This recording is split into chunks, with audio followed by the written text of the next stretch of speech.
Welcome, Dr. James Beckett, Sports Card Insights. This is the second part of my interview with Steve and Chris Ivy. Some of it was father-son type stuff, but a lot was just philosophizing, pontificating about the hobby, how coins are not exactly the same as cards and sports, but there's a lot of overlap there. Heritage is involved in both. They think that's a big part of their edge, and they're probably right. They've got some well-heeled customers that regularly bid in their auctions, and then combine that with getting great stuff. Makes for a great business. Thanks to other sponsors, Topps, Panini, Upper Deck, Beckett Media, Beckett Grading, Beckett Authentication, Mike Stadium Sports Cards, Burbank Sports Cards, and Huggins & Scott Auctions, obviously Heritage as well. At any rate, this is the second part of it. I appreciate Steve and Chris making time for this, and I hope that you enjoy this short but sweet episode of hearing from kind of a famous father and a famous son within the hobby. So thanks, everybody. Here it is. Do coins make an important distinction between historic rarity, contrived rarity, and conditional rarity? Oh, yeah. Conditional rarities is a combination of contrived and historical. What people pay for an MS-68 coin versus an MS-67 coins is absurd to me. But we still cater to the markets because some people want them. As the markets become more, how should I say, become probably higher end, the wealth factor is a big part in it. And so people will now pay for the very, very best, even though some of the people, they look at the holder instead of the coin. And you have the same thing with cards too, obviously. It's become less sophisticated and it's exaggerated details of the distribution. The really good stuff has gone berserk. And then there's some nice stuff that's more common. Some of that gets goosed up and some of it just sits there. And why would they want that? But Chris, do you see the same thing there in terms of the rarity that people, whether they have money or not, they have desires for what people are talking about? And I've always said, go for the historical rarity above the contrived rarity.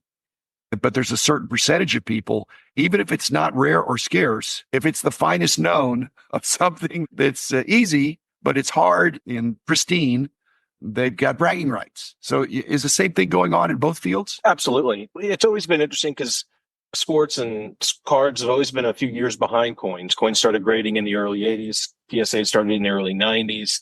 We've seen that as it matures, that grading and those condition rarities on cards that are PSA 10s, there may only be a dozen seats at the table. And if someone wants the best of the best, those are the ones where the prices have just gone insane. Collectors that got in 10, 15 years ago and they were paying $10,000 for this card, if they're being offered $200,000 for it now, they're absolutely saying, I'm going to move on and put this money into something else. People that are just getting in the market look at it and they say, hey, there's only a dozen Hank Aaron rookies, and it's great. If I want a seat at that table, this is what it costs me now. They're coming in with a new perception of this market, and they're comparing the sports collectibles market to more mature markets like the fine art market or something along those lines, saying, well, this looks like a bargain now. We didn't really see that until around 2017, where I saw the crux. And that's when the 1952 Manals and PSA 8 started hitting $500,000. That's when I think people started looking at this market with more of an investment eye. Maybe not longtime collectors, but people that were collectors as kids, and they have some money to park into some alternative assets. And rather than buying a piece of art, they might buy a Mickey Mantle rookie card because it's something that they liked as a kid and they couldn't afford. And they just put it away into their safe deposit box. And it's a different type of collecting, right? It's not the traditional type of collecting. It's more of an investment thought. But I think those investors coming into this market and pumping their money into it, which is what we've seen over the last 7, 8, 9, 10 years, that's when you really start seeing these incredible numbers. And I love it because I've always felt that this material was undervalued. This material we're selling is absolutely incredible. These game-worn jerseys and these game-used bats, where there's only a handful of them from these Hall of Famers that built this game. I always felt the material was undervalued. So it's nice to see people coming in and having the same opinion and saying, yeah, this is undervalued. This Mickey Mantle jersey, if his card is worth $500,000 to $12.6 million for a SGC 9.5, then why wouldn't the jersey he wore in 1952 be worth $12 million? And right now, there's a big difference there.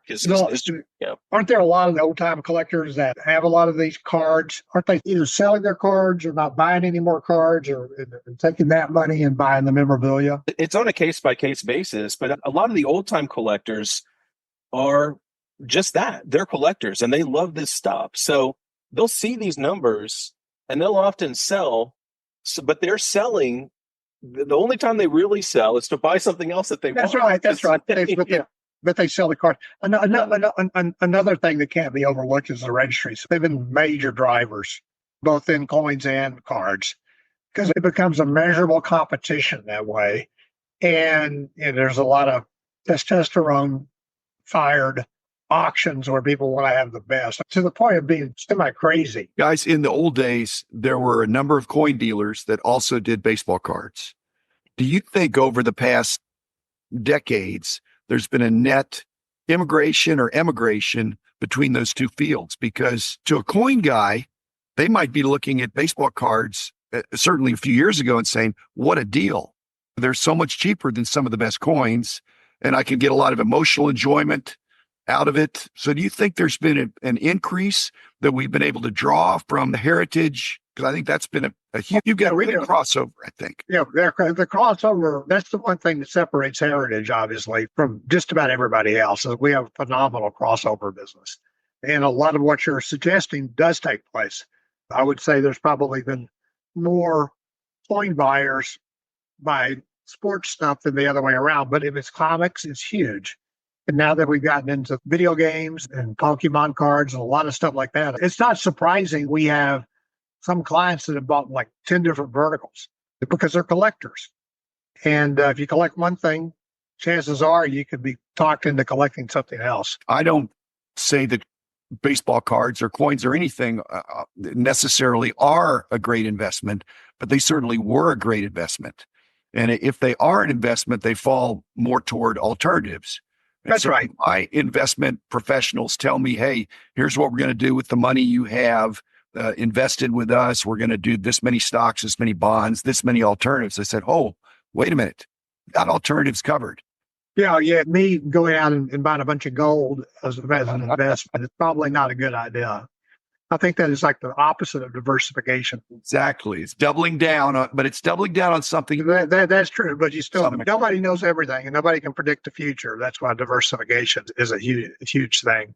A little story. I'll say what I remember about your New Beckett offices at the time. I think those offices that were on the tollway were built probably around there. 92? Good. In 93. Yeah. Yeah.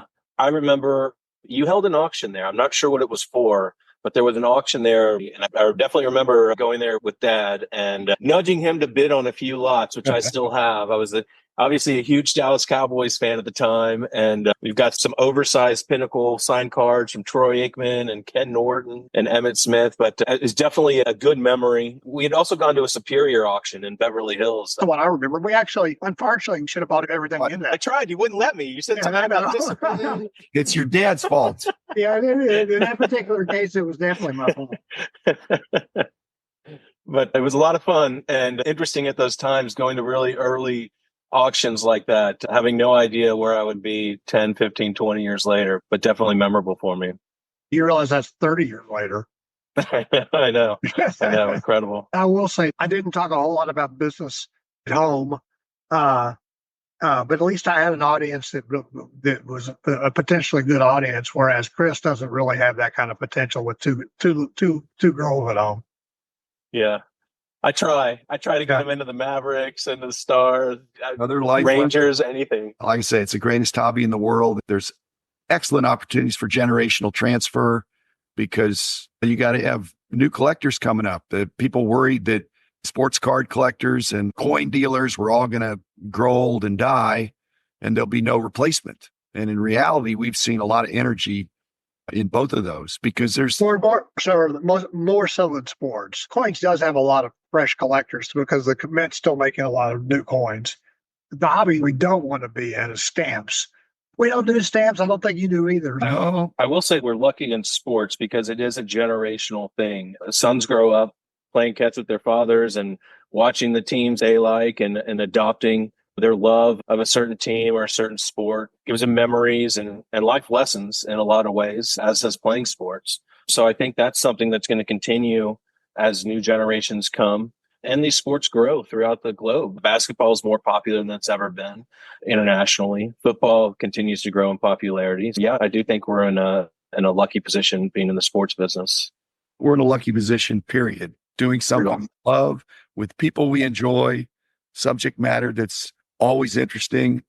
To me, I'm a long tail guy. I don't know about you, Steve. There's some coins are worth more than others, but they're all collectible to me. I love, if I, fortunately, I get my fix by running the business, but if I had to retire, this gave me a big pile of money, I'd probably collect, probably coins, maybe something else too. That's a testimony right there. Yeah.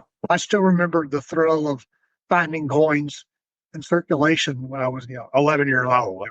It didn't get much better than that. Those days are over, aren't they? Yeah, for sure. They've been over for a long time. Can't go down the bank and say, hey, let me look at your dimes. No, you're not going to do that. Now, you can still find baseball cards in some of these planted packs, but I equate that to lottery. So you think a better bet is to bid on heritage quality items? Absolutely. See what you're going to get. Yeah, absolutely. I think everybody, when they're not making money, they should spend all their waking hours spending money at heritage. That definitely is a conversation ender. Yeah. On a good note, you guys are doing great. And I love the father-son connection because, like my dad, you've got the DNA, and whether it's caught or taught, it's a wonderful thing. You would say it's an addiction, like in the collecting gene, but addictions are really only addictions if they're harmful. Well, In most cases, this addiction is not harmful. It can be positive for all concerned. If you keep it in. I couldn't agree more that it could be a positive, okay? And it is 95% of the time. There's some wives out there that would disagree with it. It's not ours, right? But it's a healthy addiction. And as I tell people, we're very fortunate there's no known cure. That is a keeper. Another insight I've learned over the years, and that is coin collecting is the ultimate equalizer in that I know guys that are bus drivers, plumbers that collect coins, and they spend $5,000 on their hobby during the course of a year, or maybe 10,000. And I've known titans of industry, captains of the universe that make 9 figures a year, literally hundreds of millions of dollars. And both groups spend all the money they can on their collectible, okay? And they always spend too much, okay? And whether it's the plumber spending an extra $1,000 or the billionaire spending an extra $250,000 that he didn't plan on spending, they both have that same urge to spend more than they can afford, and they both love it an equal amount. They get the same satisfaction, which defies logic, but I can tell you it's true.